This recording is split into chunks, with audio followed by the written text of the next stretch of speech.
So for a lot of newer traders, the whole discussion of position sizing can be a little bit complicated.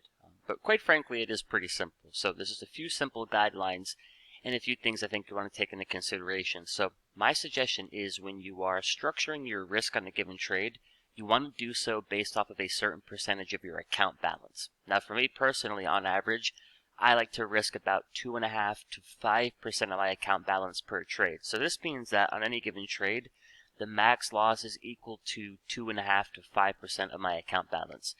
And thinking in terms of percentages, not just from the perspective of position sizes, but just as a general statement, learning how to think in terms of percentages, that's what's going to allow you to scale your account, grow your account. Obviously, with that comes bigger trades, bigger profits, but you're going to do so in a fashion where everything is relative to the account balance. So there's a few simple guidelines. On any given trade, you want to structure in a fashion where the max potential loss is, again, a given percentage of your account. And on average, I'm looking at about 2.5 to 5%. So really, the only math we need to be able to do here is quickly figure out what is 1% of my account balance, what is 2.5%, 5%, etc. So the math really is relatively easy, but the position sizing template here can make our job a little bit easier. So for conversation's sake, if you have a $50,000 account, a 1% risk on the trade would mean the max potential loss is $500.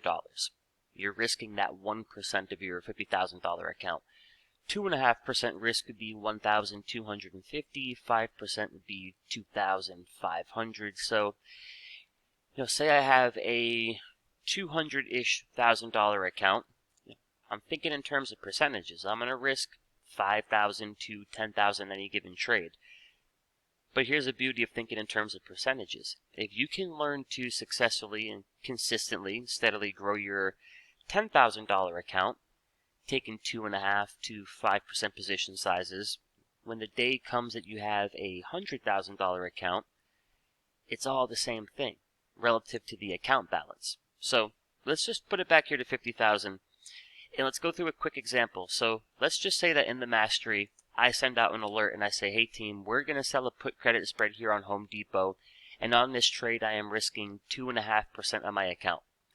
So in the case you have a $50,000 account, we can see here that 2.5% of the account is $1,250, meaning whatever that given trade alert is, you would want to structure that trade in a fashion and get however many contracts you have to get so that the max potential loss is $1,250, or close to it at least. So let's pull up Home Depot here.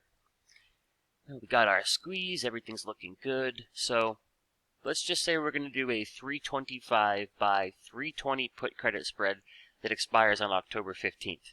And let's just say we could get filled for about $1.20 a credit. So 10 contracts here would be too much for us. We're looking for a 2.5% risk. If we've got a $50,000 account, we've got to structure that trade so the max loss is closer to $1,200. So, let's try probably bang this down to 3 contracts here? Let's go over here. Let's bump that down to 3 contracts. And there you have it, right? That's close enough. $1,140, that's just about your $1,200 risk. Simple as that, my friends.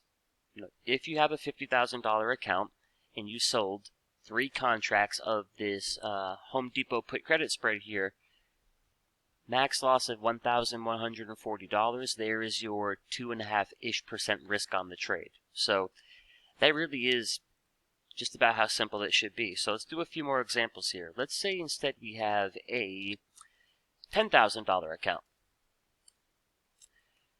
Now, 2.5% risk on a $10,000 account would be a $250 max loss. So we know that 3 contracts here is too many, and even 1 contract is about $380. So part of growing a smaller account is a realization that if you're going to trade with proper risk management guidelines, there are going to be some trades, in this instance, $380 max loss. Well, if we pull up that sheet again, it's a little bit more than our 2.5% risk here. So, if we're within $250 $60, $270, $240, it's close enough. But in this instance, it's a bit closer to $400. So realistically, with a $10,000 account, you wouldn't be able to take that trade here. So let's look at another example. How about an at-the-money put credit spread on Apple? See if that is suitable here for a $10,000 account. Let's go October 15th. Let's sell the 145 put. Let's buy the 140, $1.19, and again, looking at one contract here. It's a little closer, my friends, to $400. So again, being able to think in terms of percentages, this is important.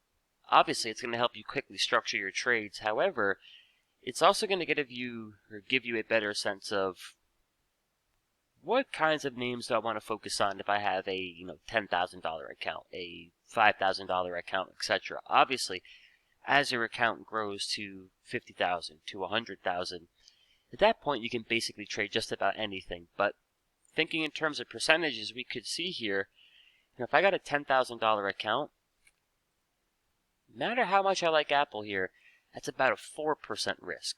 So it doesn't mean you couldn't take the trade, but again, that's the way you got to be thinking here. It's not $380 you're risking, it's closer to 4% of your account that you're risking. Which for some folks, that's in line with their risk appetite. But that is a simple math, y'all. You take your current account balance, and you're looking to structure trades with a max loss. And if it's one contract, if it's 20, however many contracts you need, but you want to structure trades in a fashion where max loss is anywhere from 2.5% to 5% of your account balance. So, simple. You got a $50,000 account. There's your risk per trade. If you have a $250,000 account, there's your risk per trade. If you have a $15,000 account, right? The math is all the same, and it's all the same relative in terms of positions, in terms of percentages rather. So keep things simple. Real quick, we'll take one more peek here at the guidelines, but pretty straightforward. We want to structure our risk per trade based off of a percentage of our account balance, and the rule of thumb for me is about 2.5% to 5% risk per trade, meaning on any one of those given trades there, the max loss is equal to about 2.5% to 5% of my account balance. So simple math, spreadsheet makes our jobs even easier, but that's how you want to be thinking as a trader in terms of percentages.